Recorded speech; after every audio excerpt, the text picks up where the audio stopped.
Bonjour, je suis Mayolek et je suis Disneyphile. On parle beaucoup de l'âge d'or de Disney dans les années 90, et malgré tout le mal que j'en pense, on le doit un peu à Taram et le chaudron magique. L'énorme bide de ce film a donné un bon coup de pied aux fesses des studios qui se sont alors dit qu'ils devraient sérieusement se renouveler. Ça a fini par nous donner La Petite Sirène et vous connaissez la suite. Mais avant de parler de ce film, j'aimerais aborder la phase de transition qu'on a eue. Car Disney avait 2 autres films en chantier avant de faire peau neuve, et ils représentent sincèrement la fin d'une ère. Une ère quelque peu discutable, mais quand même. Il est intéressant de voir les derniers moments du studio avant qu'il ne soit le gros monstre de production qu'il est devenu dans les années 90. Et le premier de ces 2 derniers clous était Basile, détective privé. Un film très ancré dans son époque et qui est bien, mais pas tout à fait irréprochable. J'ai bien apprécié ce film enfant et je l'apprécie encore maintenant, pour les mêmes raisons, en inversé. C'est pas très clair. Bon, on se jette, c'est parti pour Basile, détective privé. Le film ouvre en montrant une maison de souris londonienne. Tu sais, papa, ça c'est mon plus bel anniversaire. Ah, mais je ne t'ai pas encore offert ton cadeau. Vous venez de faire quoi, là, exactement, pour que ce soit son plus bel anniversaire ? Est-ce qu'elle s'est amusée avec ses jouets, comme elle peut le faire tous les jours ? C'est le plus gentil papa de tous les papas du monde. Coupez, quelqu'un a mâché sa réplique. Mais une chauve-souris avec une jambe de bois vient enlever le gentil papa. Ça c'est mon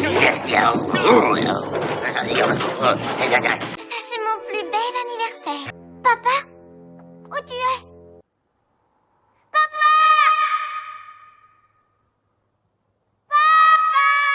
Oh, il y a une autre personne à enlever, j'y retourne.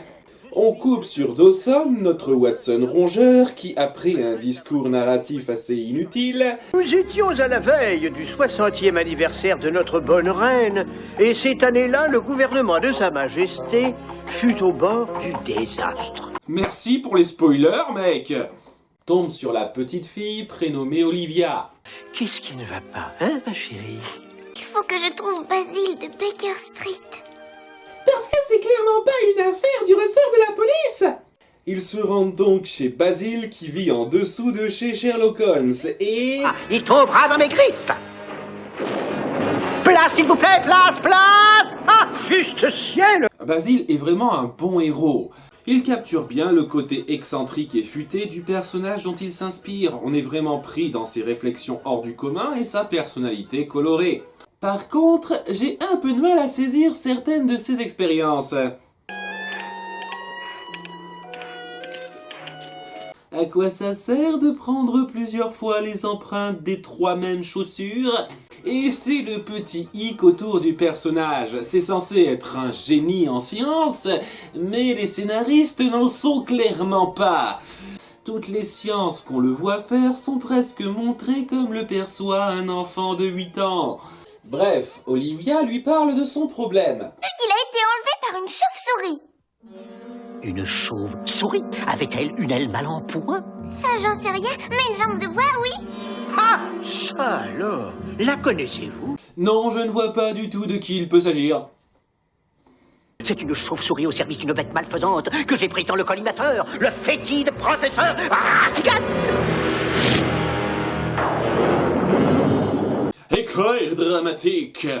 Il ourdit les complots les plus diaboliques. Il commet les pires vilenies. Qui sait quelle effroyable ignominie concocte ce scélérat. J'adore m'imaginer un enfant qui regarde ce film et qui se dit toutes les 20 secondes « Ça veut dire quoi ce mot, maman ?» Le langage dans ce film est assez sophistiqué et personnellement j'aime beaucoup ça. Ça fait vraiment plaisir de voir qu'un film familial ne rabaisse pas son vocabulaire pour ne pas perdre les tout petits. Bref, dans son repère, on voit que Ratigan cherche à créer une machine qui reproduit les gestes d'une souris de la société. Car il n'y avait pas mieux qu'un fabricant de jouets pour faire ça. Connaissez votre sort si jamais vous faites fiasco. Ratigan est un bon antagoniste. Son obsession à vouloir passer pour quelqu'un de raffiné alors qu'au fond de lui c'est juste une sale brute est très intéressante. On est toujours en haleine sur quand et à quel point sa vraie facette va ressortir. Mais, sans entrer tout de suite dans le détail, il manque un peu de subtilité. Oh, c'est si beau d'être méchant. Puis, après une chanson d'exposition, on découvre qu'il a un chat domestique. Parce que pourquoi pas? Il envoie sa chauve-souris Fidget capturer la fille.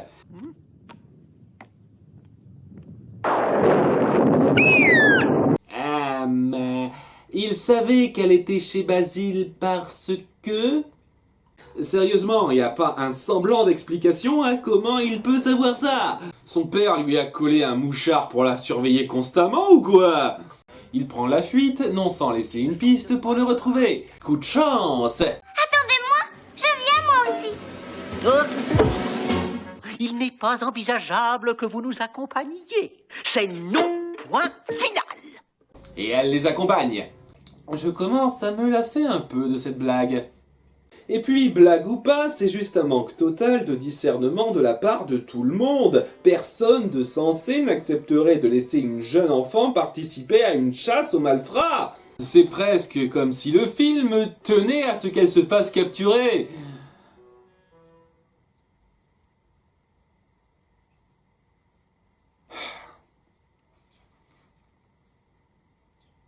Grâce à un chien domestique, ils se rendent à l'endroit où Fidget fait du ramassage.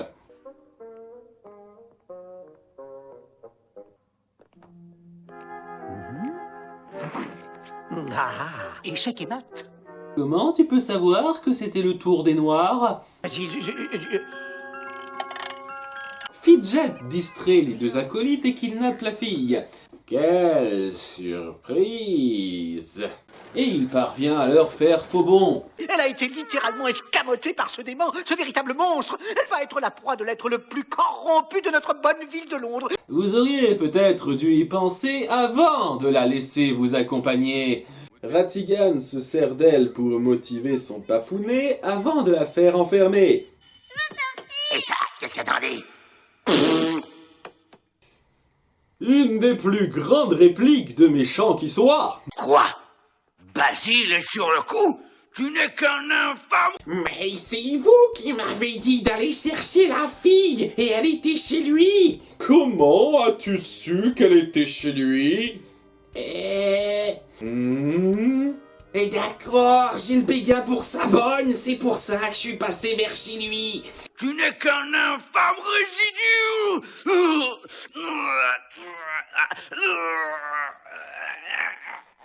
Vous voyez ce que je veux dire par manque de subtilité.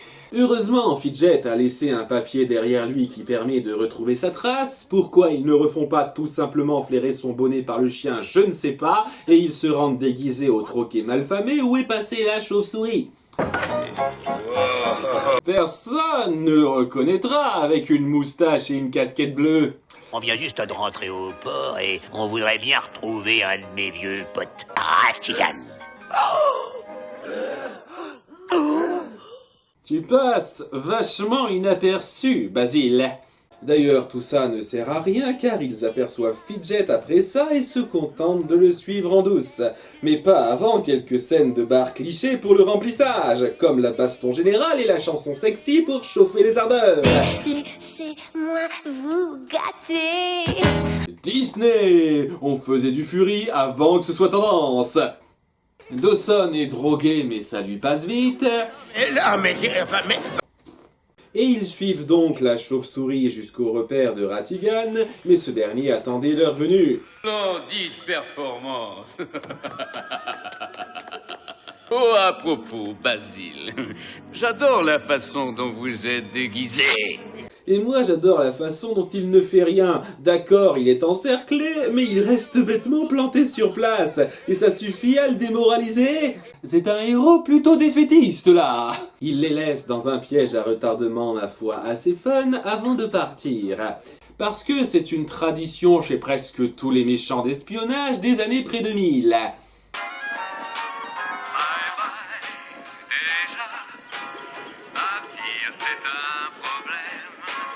Et ça va être un problème pour toi d'être parti si tôt. Le groupe de Ratigan se rend auprès de la reine des souris d'Angleterre, parce que, quitte à copier la société humaine, autant aller jusqu'au bout. Ils prennent la place des 2 seuls gardes qu'il a surveillés et lui apportent ce que le fabricant de jouets a préparé.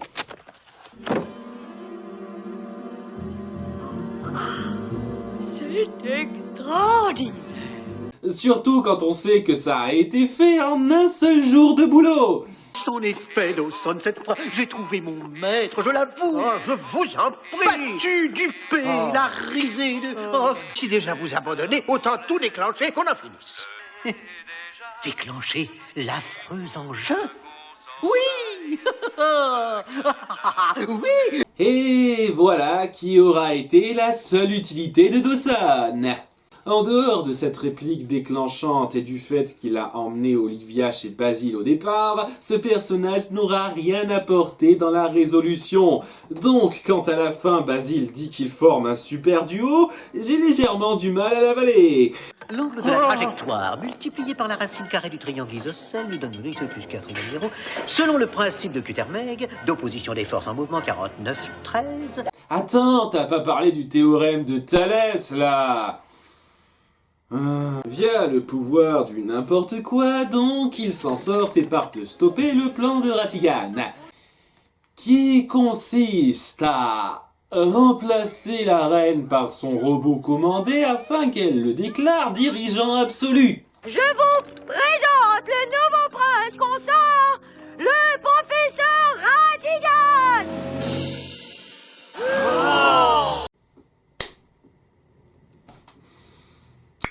Par où je commence? À quel point les gens sont cons au point de ne pas se questionner sur le fait que leur reine se déplace de façon aussi saccadée et qu'elle ait une voix aussi artificielle. Bordel, on voit ses parties mécaniques. Et puis quels abrutis accepteraient comme ça qu'on leur serve un nouveau dirigeant facho à la volée? On n'est plus à l'époque médiévale, donnez-leur le temps de voter pour lui avant.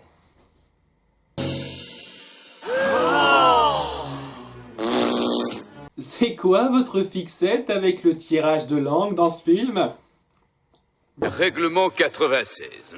Un impôt très lourd pénalisera tous les parasites tels que les vieillards, les infirmes et en particulier les jeunes enfants. Ça illustre tout le côté pas subtil du personnage. J'aime pas les vieux et les enfants. Je suis méchant. Ses motivations sont tellement exagérées que j'ai du mal à le prendre complètement au sérieux. C'est pour ça que je lui préfère Clayton dans le genre. Clayton a le même trait de caractère de brute épaisse qui se cache sous de faux traits raffinés. Mais ses motivations sont bien plus concevables et restreintes. Ce qui fait que ça ne me distrait pas. Ce n'est pas le cas de Ratigan. C'est un méchant un peu trop démesuré pour son bien. Quoi qu'il en soit, le méchant chat est battu par le gentil chien, c'était inattendu, et Basil contrecarre le plan de Ratigan.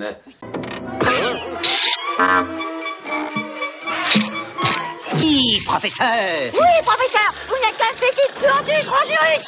Mon Dieu, qu'arrive-t-il à notre reine?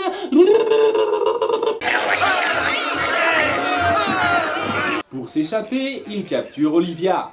Parce que jamais...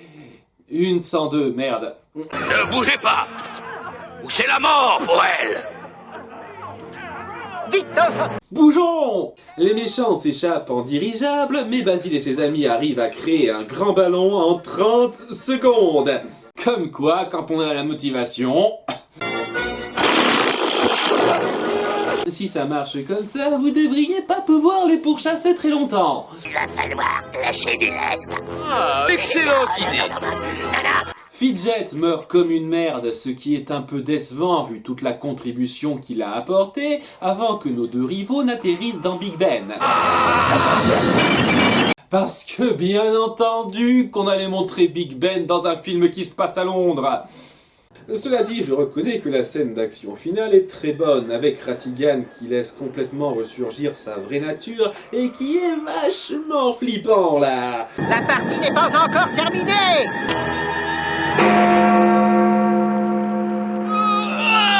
Basile parvient à le battre avec un peu de chatte quand même, tout s'arrange et ses clients doivent partir. Docteur de Sol, vous avez été génial. Oh, Emmenez chez Basile, en dehors de ça vous avez pas servi à grand chose. Et ils n'ont pas le temps de souffler qu'une nouvelle affaire s'offre à eux. vous avez l'air d'avoir un problème. Oh, oh oui, oui. Oh oui, oui. J'ai un truc dans ma tête qui m'oblige à tout répéter. C'est un bon film, mais il y a beaucoup trop de choses à redire pour que ce soit plus que ça. Le problème principal vient du fait que le film s'éparpille trop dans les éléments adultes et les éléments puérils, et il ne se mélange vraiment pas très bien. Quand j'étais enfant, j'adorais la partie infantile et la partie adulte me passait un peu sous le nez. Et maintenant, c'est un peu l'inverse. La partie adulte me plaît énormément et la partie infantile me gêne horriblement. Néanmoins, le héros et le méchant restent prenants. Il y a pas mal de bonnes scènes d'action. C'est un film qui mérite d'être vu au moins une fois, quel que soit votre âge. Je ne peux pas en dire autant du dernier film qui va clore cette ère Disney. À la prochaine et n'oubliez pas d'être Disneyphile.